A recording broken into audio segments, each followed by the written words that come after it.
सदिक मलिक साहब, इस बहस में जाए बगैर कि आप ये कहें कि हम 16 महीने में इसलिए इतनी आला परफॉर्मेंस नहीं दे सके। मुझे पता है आपने अपने मामला तो बड़े अच्छे रखे, रशिया से ऑयल भी मंगवाया, उसके बावजूद ऑयल आपको पता है कहाँ गया। वैसे पेट्रोलियम की मसनूआत 300 क्रॉस कर गई हुई हैं। मैं ओवरऑल बात कर रहा हूँ ब्लेम गेम और पास ट्रांजेक्शन में जाए बगैर कि ये कहे हुए कि इमरान खान की लाइबिलिटी थी। मैं आगे की बात कर रहा हूँ। आगे क्या है आपके पास आवाम को देने के लिए कि अगर जनवरी में भी इलेक्शन हो जाए, फरवरी में भी इलेक्शन हो जाए, कौन देगा? शहबाज शरीफ साहब तो एक एक्सपेरिमेंट देख चुके हैं हम उनका, वही दोबारा देंगे? नवाज शरीफ साहब आएंगे? क्या आप लोगों के जहन में है? किस तरह ये मुल्क आगे चलेगा, किस तरह निकलेगा इस इकोनॉमिक डिजास्टर से? देखिए, अगर आप जिस तरह बिजली के बिलों से आपने बात शुरू की थी, सबसे अहम चीज जो मेरे सामने है वो ये है कि हमारी जितनी भी इजाफी गैस हमें मिल रही है, हमारी पिछले 16 महीने की जो हुकूमत थी उसमें तकरीबन 138 MMCFT इजाफी गैस सिस्टम में हम लेकर आए हैं, जिसकी मालियत तकरीबन $560 मिलियन के करीब है अगर LNG की कीमत से उसका मुआवजा किया जाए। और अभी 132 MMCFT इजाफी गैस है जो अगले 6 महीने में सिस्टम में आएगी।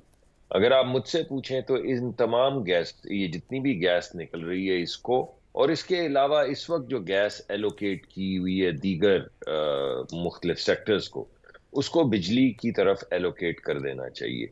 हमारे सबसे ज्यादा जो एफिशिएंट प्लांट हैं हवेली बहादुर शाह में, भिक्की में, तो जो आपने नवाज नहीं किया शरीफ ये साहब काम जो आप की। मिनिस्ट्री में थे, सर? जी, उसकी डाइवर्जन के लिए बिजली को भी ये काम करना पड़ेगा ना। बिजली ने LNG से बैक टू बैक मुआहदे किए हुए हैं। हमने एक तरीकाकार बनाया हुआ है जिसको हम कहते हैं रिंग फेंस कर लो LNG को। उस रिंग फेंस को तोड़ना पड़ेगा। उस रिंग फेंस को तोड़ने के लिए हमने मामलात अपने बिजली के महकमे से तय करने शुरू कर दिए थे और तय कर रहे हैं। लेकिन उसमें जो इस वक्त एक तिहाई गैस जो 5 या 4 कंपनियों को दी जा रही है, उसमें से कुछ गैस डाइवर्ट करके बिजली को देनी होगी, क्योंकि हमें 600 500 600 MMCFT million cubic foot gas रोजाना चाहिए। तो ये जो इन निगरान बिजली हुकूमत की। आई है, इनको नहीं पता इन तमाम चीज़ों का कि ये कंटिन्यू करें इसको? ये जो इतना आपने। जी, जी मेरे ख्याल में कर रहे सर, होंगे। लेकिन ये तो मुझे आप एक उम्मीद एक है सेक्टर की करते बात होंगे। करें ना। अब मैं लेकिन ज़रा मैं आपको एक लार्जर क्वेश्चन पहले दोबारा, जरा एक सदिक सेकंड, साहब। सिर्फ एक जी सेकंड, एक सेकंड दे जी दीजिए। बताएं। इसका नतीजा क्या होगा? इसका नतीजा ये होगा कि ये जो छह हमारे 5 या 6 कारखाने हैं, जो तकरीबन 20 से 30% मुख्तलिफ, डिपेंड करता है विंटर्स हैं या समर्स हैं, उनकी पैदावारी कीमत इस वक्त तकरीबन 22 से 26 रुपए बनती है। वो पैदावारी कीमत 6 से 7 रुपए पे आ जाएगी। और जब बिजली की पैदावारी कीमत 22 से 24 या 25 रुपए से गिर के 6 से 7 रुपए पे आ जाएगी, तो ऑब्वियसली उसका जो टैरिफ यानी बिजली का बिल की पर यूनिट चलो जी, ये कीमत तो जो है इतनी वो गोल्डन नीचे आ मालूमात आपने जाएगी। दी है कि ये तो वजारत पेट्रोलियम को या वजारत तवानाई को इस प्रोग्राम के मिनट्स हम भिजवा देंगे दोबारा कि वो ये समझ लें, तो इससे मामला। लेकिन अब मेरा लार्जर क्वेश्चन ये था कि आपकी लीडरशिप अब जो आ रहे हैं नवाज शरीफ साहब, वो क्या ऐसा आपके जहन में प्लान है जो अवाम को देंगे जिसमें अवाम लब्बैक है? क्योंकि मुल्क तो बहुत बहुत बड़े इकोनॉमिक डिजास्टर में है इस वक्त। ये जो मैंने आपको बात बताई है, यानी इस वक्त सबसे ज्यादा आहो फुकान जिस बात पे हो रही है वो तो बिजली के बिल है। अगर बिजली के बिल को कम करने का सर, बिजली पे हो रही है, तरीकाकार पेट्रोल पे हो रही है, गैस पे हो रही जी, है, मैं चीनी पे हो रही जो है। चीजें चीनी हमारे। आपकी गवर्नमेंट, क्यों जरदारी साहब की बात मान ली आप लोगों ने?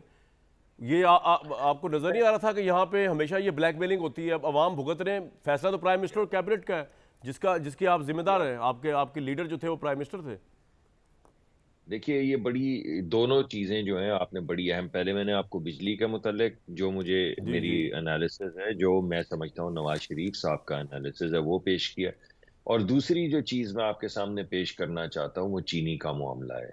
चीनी के पास हमारे पास चीनी के लिए सिर्फ दो ऑप्शंस मौजूद हैं। पहली ऑप्शन तो ये है कि हम चीनी, क्योंकि हमारी पैदावारी ताकत ज्यादा है और चीनी की खपत कम है, तो आप बोलें कि आज के बाद चीनी कभी एक्सपोर्ट नहीं होगी। उसके नतीजे में होगा ये कि 1 या 2 मिलें जो इनएफिशिएंट हैं वो बंद हो जाएंगी, और पाकिस्तान उतनी चीनी प्रोड्यूस करेगा जितनी पाकिस्तान को जरूरत है, और उसके नतीजे में एक ठहराव आ जाएगा मार्केट में। एक तो तरीकाकार ये है। दूसरा तरीकाकार ये है कि आप चीनी जितनी मर्जी पैदा करते रहें, आप चीनी की इंपोर्ट और एक्सपोर्ट को बिल्कुल खोल दें, तो किसी भी वक्त पाकिस्तान में जो चीनी की कीमत है वो बैनुल अक़वामी मंडी की जो कीमत है वो और ट्रांसपोर्टेशन कॉस्ट, उससे ऊपर नहीं जा सकती, क्योंकि जैसे ही ऊपर जाने की कोशिश करेगी कोई ना सर कोई आप इंपोर्टर मुसद्दिक चीनी मलिक साहब इंपोर्ट कर याद लेगा। करें, यहीं पे आप बैठे हुए थे मेरे प्रोग्राम में जिस वक्त इमरान खान के दौर में शुगर का बहरान हुआ था, और उस वक्त हमने बैठ के यही तबरा किया था जो आपकी गवर्नमेंट ने अब किया है कि जी पहले बाहर भिजवा दी, मसनूई किल्लत क्रिएट करके वहाँ से डॉलर कमा लिए, उसके बाद अब जब यहाँ किल्लत हो गई, यहाँ पे ब्लैक में चीनी बिक रही है ब्लैक के रेट्स के ऊपर, उस वक्त तो वो गई थी सिर्फ 110 पे या 90 पे गई थी। उसके बाद चीनी माफिया ने इमरान खान के दौर में जो वापस, तो आप बैठ के इतना वाबला, अब आप इतने सुकून से कह रहे हैं कि जी आपकी कोई जिम्मेदारी नहीं है, आपने पीपल्स पार्टी नहीं, के मैंने कहने तो पे कभी ये ये क्यों नहीं किया? कहा, मैंने कभी ये बात नहीं की। ये बात जो मैं यहाँ पे कह रहा हूँ, ये मैं ईसीसी में भी कह चुका हूँ और हर जगह पे कहता हूँ, टेलीविजन पे भी कहता हूँ। चीनी का सलूशन ही एक है। जिस तरह मैंने आपको पहले बताया, आपने तो सिर्फ चीनी की माफिया का जिक्र किया। जो पहले मैंने जिक्र किया है उसके अंदर फर्टिलाइजर की माफिया आ जाती है, खाद की माफिया राइट आ सर, आपका जाती है, पॉइंट आ जो गया। पाकिस्तान की 1/3 गैस ये लेती है। तो आप गवर्नमेंट, सिस्टमेटिकली जब मेरे से एक एक करके बात पूछेंगे, ठीक है तो मैं मैं आपसे हर बात का सिस्टमेटिकली जो पूछूंगा, लेकिन सलूशन। मैं जाते जाते आपको एक बात बता दूं कि जब गवर्नमेंट के मुंह से ये सुन के ना कि ये माफियाज रहे 1.5-2 साल, आप इन पे हाथ नहीं डाल सके, आप इनको, हालांकि चीनी का तो इतना बड़ा स्कैंडल रहा था इमरान खान के दौर में, क्योंकि उस वक्त इमरान खान को और जहांगीर तरीन को टारगेट करना था, वो एक थे, तो हम मिल के ऐसे ऐसे प्रोग्राम्स किया करते थे। आज जब आप पे होगी तो आज आप बड़े तहमुल से भी ये बताने की कोशिश कर रहे हैं, तो फिर यही आर्गूमेंट इमरान खान का भी होगा कि भाई दो ही तरीके हैं, हमने एक तरीका अपना लिया, दूसरा तरीका ये है, वो भी गलत थे, आप भी गलत हैं।